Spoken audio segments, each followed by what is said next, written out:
ये कहानी है किशनगढ़ में बने एक विधवा आश्रम की। रात का समय था, सभी के खाने का समय हो गया था। बड़ी सी रोटी मशीन में रोटियां बन रही थी। आश्रम में रहने वाली महिलाएं अपनी अपनी थाली लेकर लाइन में खाना लेने के लिए खड़ी थी। आज तो बहुत जोरों की भूख लगी है, आज एक रोटी ज्यादा लूंगी मैं। एक रोटी ज्यादा?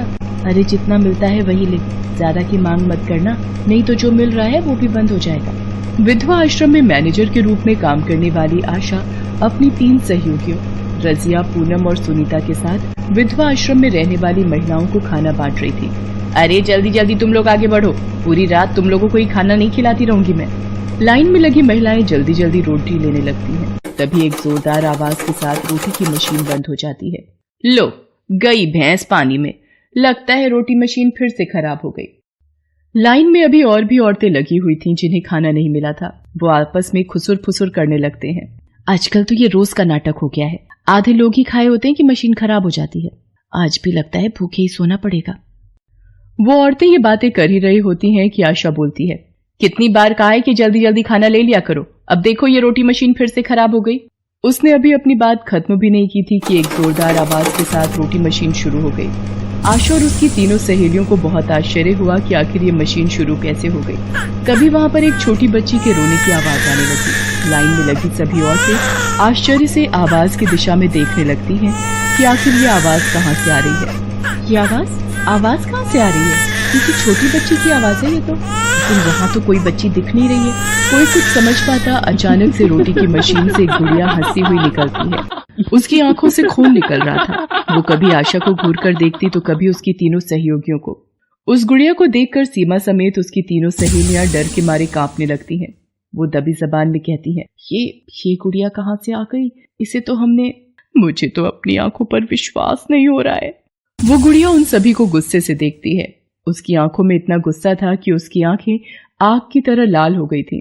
गुड़िया ने अपने दांतों को पीसते हुए कहा, खाना दे, पेट भर खाना दे, सबको खाना दे, अगर नहीं दिया तो मार दूंगी, इस मशीन के अंदर डालकर मार दूंगी। ये कहकर वो गुड़िया अचानक से गायब हो गई। वो गुड़िया कहाँ गई? कहाँ गई वो गुड़िया?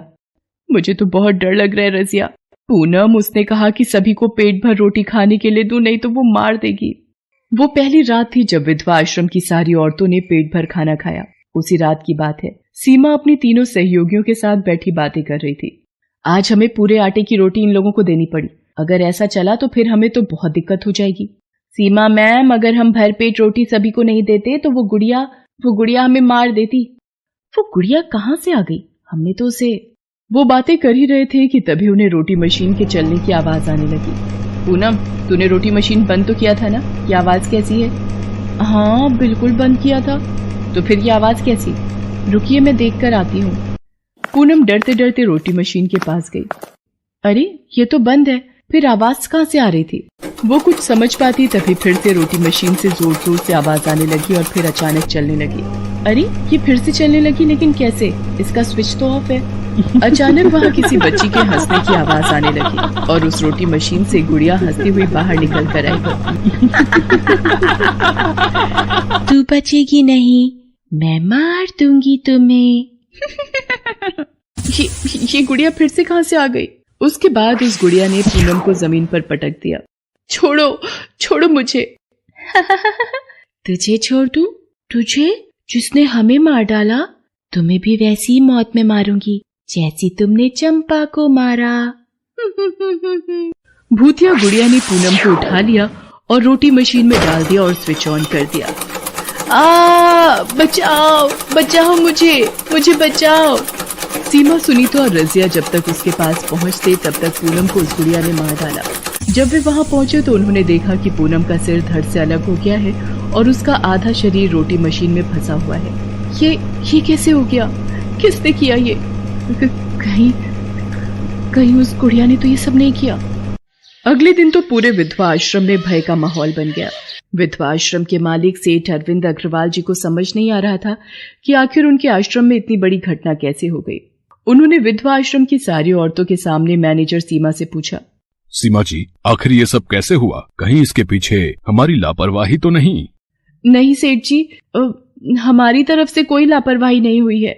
सीमा जी, आपको पता ही है ना, मैं ये आश्रम अपनी माँ की याद में औरतों की सेवा के लिए चलाता हूँ। मेरे पिता की मृत्यु जब मैं 3 साल का था तभी हो गई थी। तब मेरी विधवा माँ ने बहुत कष्ट से मुझे पाला कि मैं आज स्वयं विधवा औरतों की मदद कर पा रहा हूँ। अगर किसी भी औरत को कोई भी तकलीफ होती है तो मेरा दिल रोने लगता है, और आज मेरे ही आश्रम में इतनी बड़ी घटना घट गई। सेठ अरविंद बहुत ही अच्छे आदमी थे। वो अपने विधवा आश्रम की औरतों के लिए हर संभव कोशिश करते कि उन्हें सारी सुविधा मिले, उन्हें कोई दिक्कत ना हो। लेकिन उनकी मैनेजर सीमा बहुत ही बदमाश थी। वो विधवा आश्रम की औरतों को भरपेट खाना नहीं देती थी और उनके हिस्से का आटा और अन्य सामान बाहर बेच देती थी। पिछले महीने हमने 3 बोरी आटा बेचा था, इस बार 5 बोरियां बेचेंगे। 5? लेकिन फिर यहाँ के लिए क्या बचेगा? और कहीं सेठ जी को पता चल गया तो? कौन बताएगा सेठ जी को, तू या रजिया या पूनम? क्योंकि यहाँ की औरतों में मेरा इतना खौफ है कि कोई चूं तक नहीं करेगी। कुछ महीने पहले की बात है। सेठ जी ने आश्रम की औरतों के लिए नई रोटी मशीन लाई थी, क्योंकि एक साथ बहुत सारी औरतों के लिए रोटी बनाने में औरतों को बहुत मेहनत लगती। लेकिन रोटी मशीन आने के बाद उनकी मैनेजर सीमा रोटी मशीन से बनी रोटियां बाहर मार्केट में बेचने लगी। रोटियां बेचने के बाद जो रोटी बचती वही विधवा आश्रम की औरतों के नसीब में आती। लेकिन ये बात कुछ दिनों पहले आश्रम में आई कमला और उसकी बेटी चंपा को पता लग गई। कमला ने इसका विरोध किया। बड़ी आई क्रांतिकारी, अपना मुंह बाकी औरतों की तरफ बंद रख, नहीं तो बहुत बुरा होगा। ये आप लोग ठीक नहीं कर रहे हैं। विधवा औरतों का हक नहीं मारिए, पाप लगेगा आपको। अपना पाप पुण्य अपने पास रख, हमें लेक्चर मत दे। लेकिन कमला उनकी बातों से नहीं डरी और उसने सेठ जी तक ये बात पहुंचाने का फैसला लिया। एक रात जब वो सेठ जी को ये बात बताने के लिए जा रही थी, तभी सीमा और उसकी तीनों सहयोगियों की नजर उस पर पड़ गई। उन्होंने उसे पकड़ लिया। तुझे बड़ा झांसी की रानी बनने का शौक है, रुक तुझे बताती हूँ। उसके बाद सीमा और उन तीनों ने मिलकर उसकी इतनी पिटाई की कि वो बेचारी अपनी याददाश्त के साथ साथ बोलने की शक्ति भी खो बैठी। लेकिन जब वो तीनों कमला की पिटाई कर रहे थे तो कमला की बेटी चंपा, उसने ये देख लिया। आप लोग मेरी माँ को क्यों मार रहे हैं? अरे ये कहाँ से आ गई? अब आ गई है तो तू भी भुगत।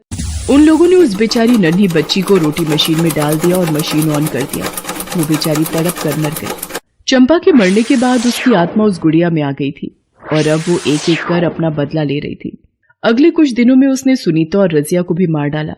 सेठ अरविंद अब बहुत परेशान हो गए थे। पुलिस को भी कुछ पता नहीं लग रहा था। एक रात की बात है, मैनेजर सीमा उस समय सो रही थी। तभी वो भूतिया गुड़िया हंसती हुई फिर से वहां आ गई। उठ जा, तू दूसरों का हक मारकर सो रही है। मेरी माँ की हालत तुम लोगों के कारण इतनी खराब हो गई कि वो किसी को पहचानती नहीं, और मुझे भी तुम लोगों ने मार दिया, लेकिन पाप का घड़ा भरता ही है। ये कहकर भूतिया गुड़िया सीमा के बाल पकड़कर खींचती हुई उसे रोटी मशीन के पास लेकर आई। अरे छोड़ दो, मुझसे गलती हो गई, छोड़ दो, अरे कोई तो बचा लो मुझे। उस रात संयोग से सेठ जी वहीं रुके थे। उन्होंने जब चीख पुकार की आवाज सुनी तो वो बाहर आए और बाहर जो देखा उसे देखकर आश्चर्यचकित रह गए। सेठ जी मुझे बचा लीजिए, प्लीज मुझे बचा लीजिए। तुम इसे क्यों मार रही हो? इसे छोड़ दो। सेठ जी आप खुद इससे पूछिए कि इसने क्या किया है और किस बात की सजा इसे मिल रही है। उसके बाद सीमा ने सारी बातें सच सच बता दी। सेठ जी ये सुनकर बहुत दुखी हुए। वो सीमा को कुछ कहते उससे पहले भूतिया गुड़िया ने उसे रोटी मशीन में डालकर मार दिया और फिर वहां से गायब हो गई। सेठ जी को अब सारी असलियत का पता लग गया था। उन्हें बहुत दुख हुआ कि उनके पीठ पीछे यहाँ क्या हो रहा था। उस दिन के बाद वो खुद भी वहीं रहने लगे और हर बात पर नजर रखते। चंपा की माँ का भी उन्होंने इलाज करवाया। अब वो बिल्कुल ठीक है, लेकिन अपनी बेटी की उसे बहुत याद आती है।